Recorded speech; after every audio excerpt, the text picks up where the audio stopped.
So you know what's difficult this time of year is that it's New Year's Eve today or tomorrow. I can never remember. I think it's today, which means that everybody's going to be talking about the diet that they're going to take up on New Year's Day or the exercise that they're going to take up. And the talking about it is difficult to deal with when you're in anorexia recovery anyway. I especially used to find the exercise stuff difficult because I had such a huge exercise compulsion. And so when I'd gone cold turkey on exercise and I wasn't doing any, it was excruciating to listen to other people talking about their plans to go to the gym the next day or anything like that. I mean excruciating as in I would get a adrenaline rush at just hearing it. I would get prickly and hot and very stressed hearing other people talk about that sort of thing when I knew that I couldn't do it because, well, frankly, it felt rather like a competition. It felt like I had to always be doing more than anybody else. And knowing that I wasn't, that was really very difficult for me. High levels of stress, high levels of anxiety, high levels of a desire to eat less and restrict food. But I got through that, and so can you. And I think that one thing that I struggle with, which I'm sure quite a few of you in recovery will also struggle with, was say, if you have a partner or if you're living with people, don't necessarily have to be a partner, but just your friends, and maybe they just say, oh, bye, off to the gym.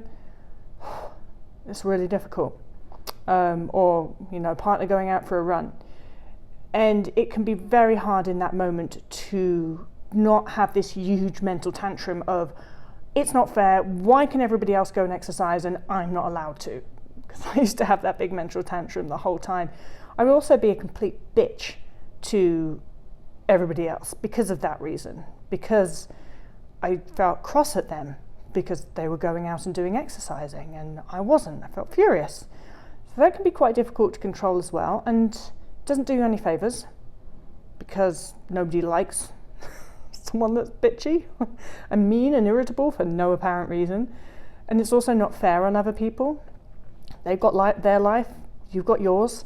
It's not fair that they should not be able to go and exercise just because you have anorexia and you are abstaining from it. Not fair on them.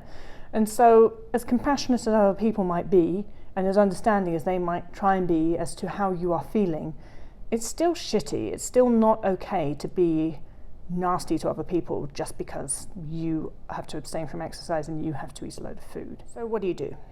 Well, first of all, you need to talk to people, as in tell them. I used to sort of put a disclaimer in front of my day. I'm going to be in a bitchy mood today because I'm making myself rest and that's really difficult for me. That still doesn't excuse it. That doesn't mean that you'll get a free rein and are allowed to be horrible to everyone, but it might help them understand. Number 2, stay focused. Focus on what you are trying to achieve. Focus on not the, oh, it's not fair, I have to do this. Focus on, oh, I'm trying to get fully recovered, which means my life will be fucking amazing. So it's all worth it and I'm going to rest. So stay focused. It can be really difficult, at least I used to find it, difficult to remember that I was in recovery, which sounds bizarre because I was thinking about food the whole time. I was eating enormous amounts of food. I was making myself abstain.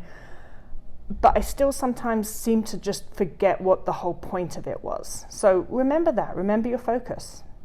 Number 3, find something else to do. Distract yourself. Whatever. You'll have something. You'll find something that you actually enjoy doing that involves sitting on your ass and not getting up and running around like an idiot.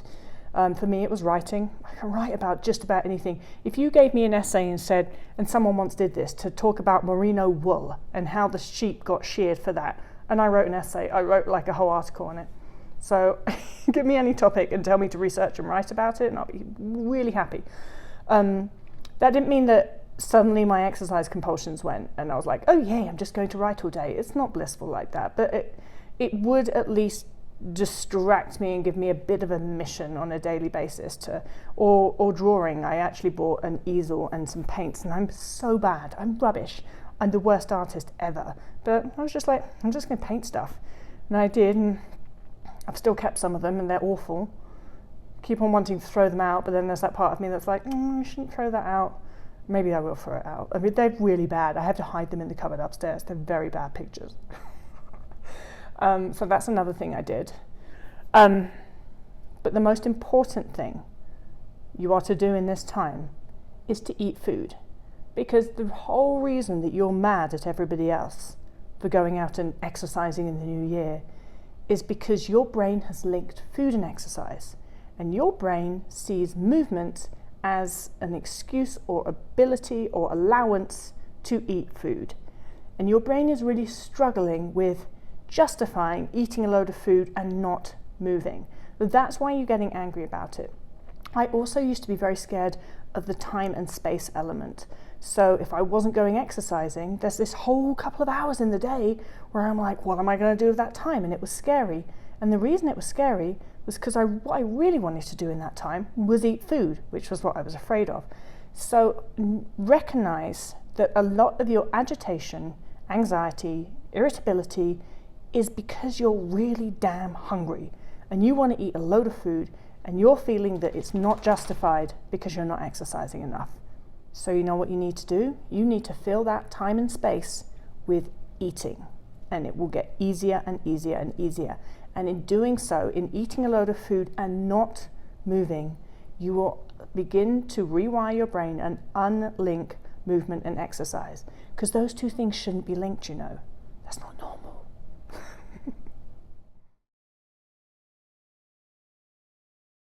Cat.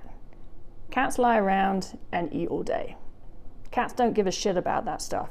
Stinky does not care if Worm goes out and goes running and does exercise. Stinky doesn't care at all, do you, Bob? No. Worm can go and run around the garden and the cat doesn't care. So be the cat. Your mission is to be the cat all day.